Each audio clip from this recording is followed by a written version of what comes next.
Lance Bombardier Ronald, tell me about your qualifications and your position in the army. So as soon as I joined the army, like about 6 years ago, almost 6 years now. What are your qualifications exactly? Our qualification is like weapon handling, you know, helicopter training, like insertions with helicopter, and fast roping through helicopters, on static objects, on moving objects, even on ships, fast roping. We also do abseiling, rock climbing, UFB, and lots of stuff.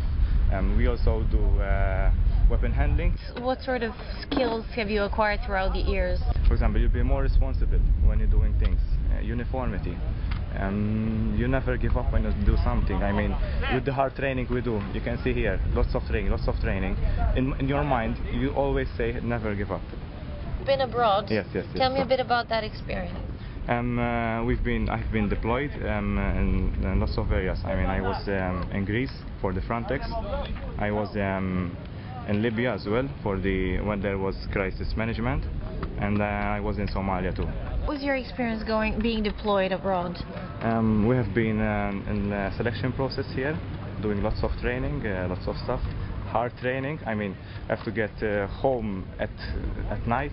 I have to train a lot. And then you got selected. When you got selected, you go through more training, and then you go for the mission. We just do patrols on the ship off the coast of Somalia, from Kenya to Mogadishu, and keep going on top. So we will be there to deter pirates, armed robbery at sea. We ask fishermen about some stuff and intelligence they can get to us.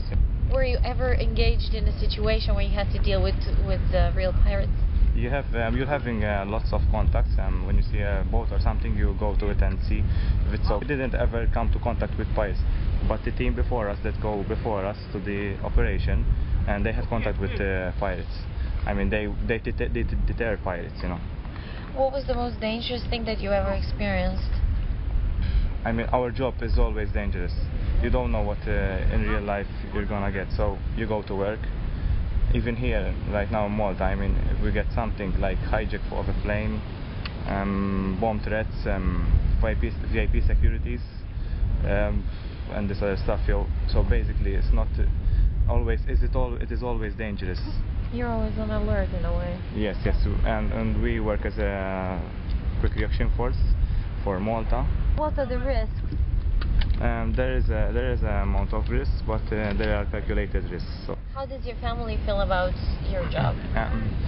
My family is always thinking about me, even before I go abroad. It's hard for them. It's hard for me. I have to be morally fit and think about it, but I have to stay focused on the job. So it's normal for your parents that get a bit worried. Not lots of people can do this operation, so for me it's like a bit of a privilege. So I mean, it's nice, it's really good to be on deployment. It's my job, I want to do this job, so I mean I am in the right place to do this job. So I hope that Malta will offer us, so we're going to go to more and more operations. We have 2 medals, one from the European Union. I'm from the Operation Atalanta, EU NAVFOR, and one from the Commission of Holland. Do you ever feel scared? It's not scared. So you have to be mentally fit. You have to be right on the job, right on your mind, and right on. If you have really good skills and right on your training, you never get scared. I mean, it's something individual, so I cannot say for the other guys. How did that start? You know, have you always wanted to be a soldier? To tell you the truth, it wasn't on my mind. I didn't have a job. I finished school, and then I see this thing on the newspaper. Okay, let's try it. And on the first week, I really enjoyed it. In fact, I am now in this unit, in a specialized unit, Charlie Special Duties Company. So this is my job. I like my job, and I wish to do more of this job. For how long do you plan to do that? I think for all my life, because I like my job. What you want?